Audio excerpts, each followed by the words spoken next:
बच्चों, इस वीडियो में 9th क्लास के मैथ सब्जेक्ट के चैप्टर नंबर 8 चतुर्भुज की एक्सरसाइज 8.2 कर रहे हैं। हमारे सामने क्वेश्चन नंबर 5 क्या कहता है, एक समांतर चतुर्भुज ए बी सी डी, समानांतर चतुर्भुज है।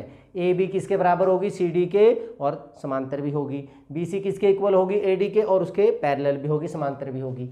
में ई और एफ क्रमशः भुजाओं ए बी और सी डी के मध्य बिंदु हैं। ई और एफ, ई ए बी का मध्य बिंदु है, एफ सी डी का मध्य बिंदु है।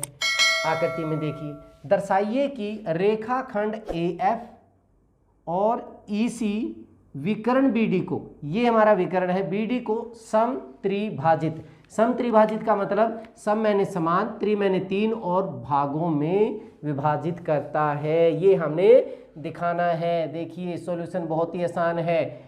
ए बी सी डी समांतर चतुर्भुज में हमारे पास क्या क्या दिया हुआ है, चतुर्भुज में क्या क्या होगा, जो ए बी है वो समानांतर होगा सी डी के, और A B equal C D के भी होगा। ठीक है, साथ के साथ बी सी जो है वो समानांतर होगा ए डी के, और B C is equal to A D भी होगा। ठीक है, साथ में क्या दिया हुआ है, ई ए बी का व एफ सी डी का मध्य बिंदु है। ये इनके मध्य बिंदु हो गए।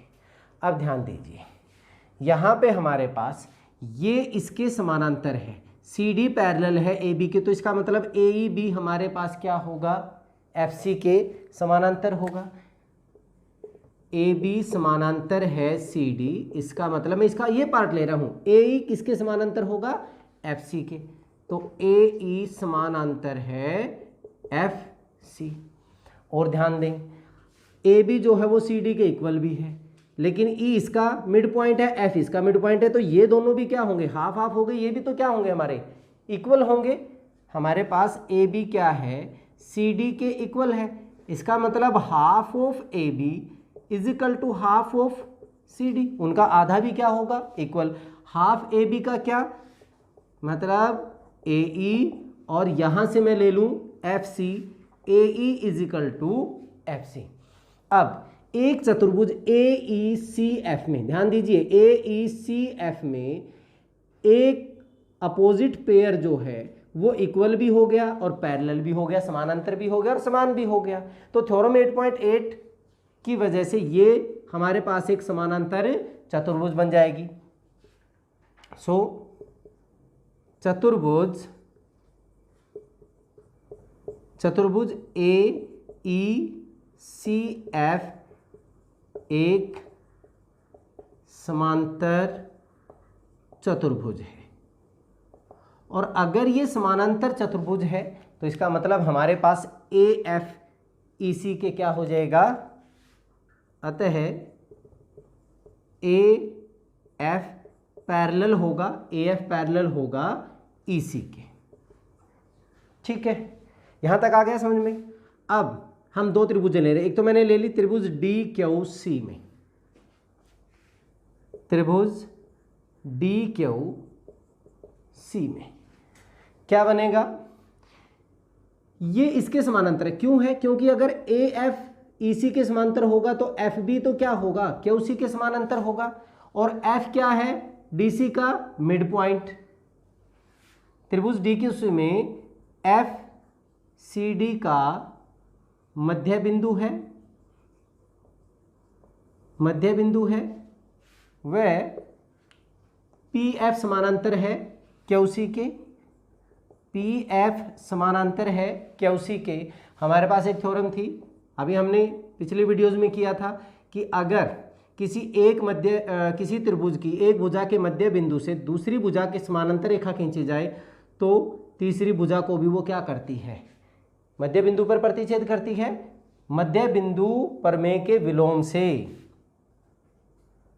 मध्य बिंदु प्रमेय के विलोम से मतलब उसके उल्टे से हमारे पास ये मध्य बिंदु, इसके समानांतर अगर ये रेखा खींची होगी तो P जो है वो डी क्यू का क्या होगा, मध्य बिंदु होगा। विलोम से D P is equal to P Q. D P जो है वो पी क्यू के इक्वल हो गया। मान लीजिए मैंने समीकरण नंबर क्या मान ली, 1 मान ली। सेम यही प्रोसेस मैंने ए बी पी में लिया, त्रिभुज ए बी पी में यहाँ पे हमारे पास ई ए बी का मध्य बिंदु है, ई ए बी का मध्य बिंदु, और हमारे पास ई क्यू जो है वो ए पी के, ई क्यू समानांतर है ए पी के। तो फिर थ्योरम हम कौन सी लगाएंगे, मध्य बिंदु प्रमेय के विलोम से। मध्य बिंदु प्रमेय के विलोम से क्या होगा हमारे पास, मध्य बिंदु प्रमेय के विलोम से हमने क्या हो जाएगा, ये बी क्यू पी क्यू के इक्वल, मतलब क्यू बी इसका क्या हो जाएगा, मध्य बिंदु हो जाएगा। So B Q is equal to P Q, मान लीजिए समीकरण नंबर 2 होगी। अब पी क्यू डी पी के भी इक्वल है, पी क्यू बी क्यू के भी इक्वल है, 1 व 2 से क्या बन गया हमारा, D P is equal to P Q is equal to B Q. तो ए एफ और ई सी इस रेखाखंड को समत्रिभाजित करते हैं। ए एफ व ई सी रेखाखंड बी डी को समत्रिभाजित करते हैं। चलिए, बहुत ही आसान सा क्वेश्चन था, आप इसका स्क्रीनशॉट ले सकते हैं। अब क्वेश्चन नंबर 6 करते हैं। क्वेश्चन नंबर 6, दर्शाइए कि किसी चतुर्भुज की सम्मुख भुजाओं के मध्य बिंदुओं को मिलाने वाले रेखाखंड परस्पर समद्विभाजित करते हैं, एक दूसरे को विभाजित करते हैं। मान लीजिए हमारे पास एक चतुर्भुज है ए बी सी और डी, और इसके मध्य बिंदु है, let this is P Q R S. ये कह रहे हैं मध्य बिंदुओं को मिलाने वाले रेखाखंड, मध्य बिंदुओं को, इस बिंदु को मिला दें हम और इसको मिला दें, ये एक दूसरे को परस्पर समद्विभाजित करते हैं, ये हमने दिखाना है। हम क्या करते हैं, इसमें हमें दिया हुआ है,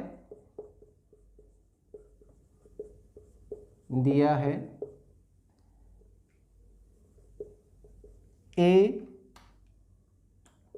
बी सी डी चतुर्भुज में क्या है, पी क्यू आर व एस क्रमशः भुजाओं ए बी बी सी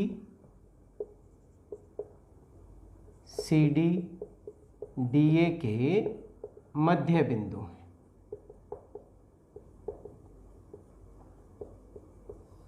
ठीक है, हम क्या करते हैं, इनको मिला लेते हैं।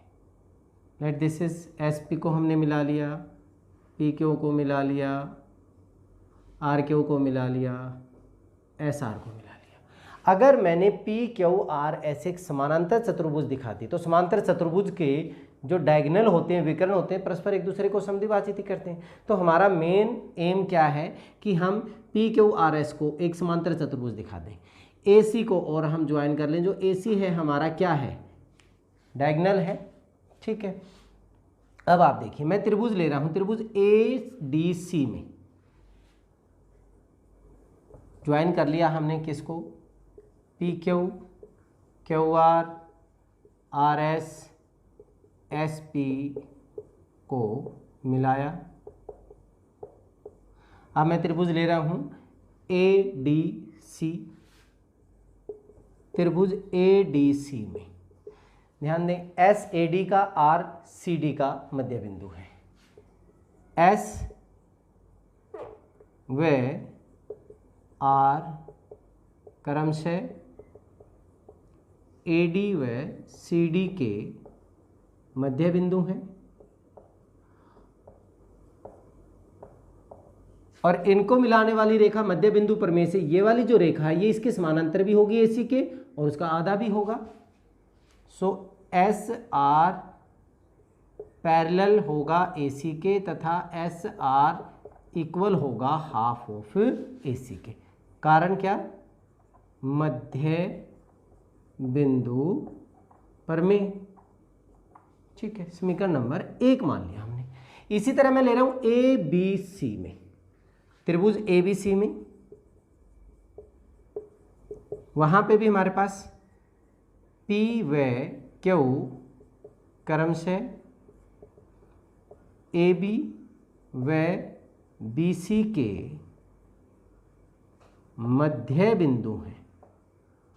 और अगर ये मध्य बिंदु हैं तो PQ को आप मिलाओगे, PQ को मिलाओगे तो ये इसके समानांतर भी होगी, आधा भी होगा।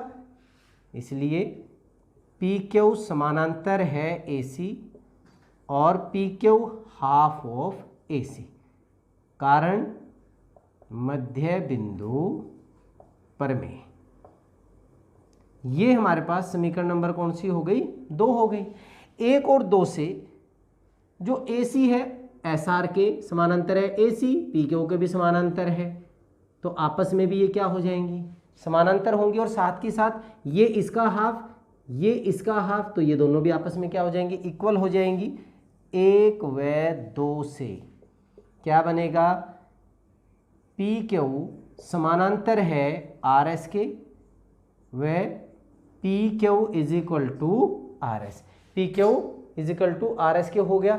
एक चतुर्भुज में अगर सम्मुख भुजा समानांतर भी हो और इक्वल भी हो तो वो क्या बन जाता है? अतः PQRS एक समांतर चतुर्भुज है,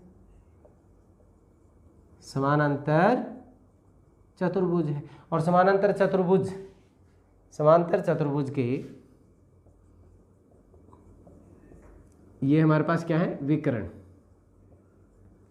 समांतर चतुर्भुज के विकर्ण परस्पर समद्विभाजित करते हैं, समद्विभाजित करते हैं। तो बहुत ही आसान सा था, यही हमने सिद्ध करना था। चलिए अब इस एक्सरसाइज का लास्ट क्वेश्चन 7 करते हैं। क्वेश्चन नंबर 7, ABC एक त्रिभुज है जिसका कोण C समकोण है। त्रिभुज बना लेते हैं हम, जिसका C कोण समकोण है। तो मान लीजिए ये A हो गया, ये B हो गया और ये C हो गया। C समकोण मतलब 90 डिग्री का हो गया। कर्ण AB के मध्य बिंदु, यहाँ इसका कोई मध्य बिंदु होगा, लेट दिस इज M कह रहे हैं, वो मध्य बिंदु M से होकर BC के समानांतर, इसके समानांतर रेखा खींची गई जो AC को कहाँ पर कट करती है?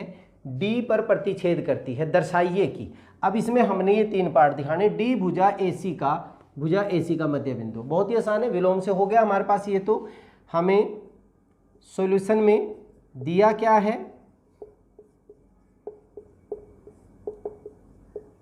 त्रिभुज ABC में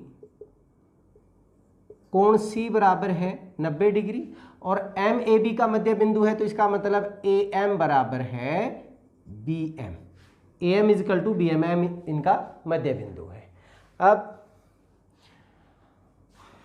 M मध्य बिंदु है, MD BC के समांतर, ये भी दिया हुआ है, MD समानांतर है BC के। देखिए फिर M मध्य बिंदु हो गया त्रिभुज ABC में, ये चीजें दी हुई हैं। मध्य बिंदु प्रमेय के विलोम से हमारे पास ये चीजें हमने क्या किया था विलोम में? अगर किसी एक रेखा के मध्य बिंदु से दूसरी भुजा के समानांतर कोई रेखा खींची जाती है तो तीसरी भुजा को वो क्या करती है? मध्य बिंदु पर काटती है। तो मध्य बिंदु प्रमेय के विलोम से हमारे पास D जो होगा DAC का मध्य बिंदु है। ठीक है, ये हमारा क्या हो गया? पहला पार्ट हो गया। दूसरा पार्ट देखिए। अब ये कह रहे हैं एम डी इसके ऊपर परपेंडिकुलर, तो ये अगर समानांतर हैं तो ये कोण भी तो हमारा क्या होगा, 90 डिग्री तो होगा। ये समानांतर है, एक रेखा काट रही है तो संगत कोण हो गए हमारे पास। सो कोण सी बराबर है कोण डी, दोनों बराबर 90, क्योंकि हमारे पास ये क्या हो गए, संगत कोण हो गए। M D is parallel to B C. अगर ये 90 डिग्री का हो गया तो क्या बन जाएगा, एम डी जो है वो परपेंडिकुलर होगा किसके ऊपर, ए सी के ऊपर। ये सेकेंड पार्ट। नंबर 3 करते हैं। 3 पार्ट में देखिए इन्होंने कहा C M is equal to M A is equal to half of A B. अब सी एम मिला दिया हमने, C M is equal to A M हमने दिखाना है। 2 त्रिभुजें ले रहे हैं हम, त्रिभुज ए डी एम तथा त्रिभुज सी डी एम में, त्रिभुज सी डी एम में क्या किया, A D is equal to C D. क्यों, क्योंकि डी इसका मध्य बिंदु है, ये हमने सिद्ध कर दिया, सिद्ध किया है। अब D M is equal to D M, दोनों में क्या है, ये उभयनिष्ठ हो गया, और ये एंगल 90 डिग्री का दोनों में। A D M is equal to C D M, प्रत्येक हमारे पास कितने डिग्री का होगा, 90 डिग्री का हो गया। तो side angle side S A S सर्वांग समता से, सर्वांग समता से त्रिभुज ए डी एम सर्वांग सम हो जाएगी त्रिभुज सी डी एम के। A D M C D M के क्या हो जाएगा, सर्वांग सम हो गया। अगर सर्वांग सम हो गया तो ए एम किसके इक्वल हो जाएगा, so A M is equal to C M. ये पार्ट हमने प्रूव कर दिया, A M is equal to C M. लेकिन जो ए एम है वो तो ए बी का मध्य है, हाफ है, लेकिन A M is half of A B, M A B का मध्य बिंदु है, इसलिए दोनों ही A M is equal to C M is equal to half of A B, hence prove. बहुत ही आसान सा था, इसका आप स्क्रीनशॉट लेना चाहें ले सकते हैं। ये हमारे पास एक्सरसाइज का 8.2 का भी, चैप्टर का भी लास्ट क्वेश्चन था। चलिए इस वीडियो में इतना ही, नेक्स्ट वीडियो में अगले क्वेश्चंस के साथ फिर मिलते हैं, तब तक के लिए जय हिंद जय भारत।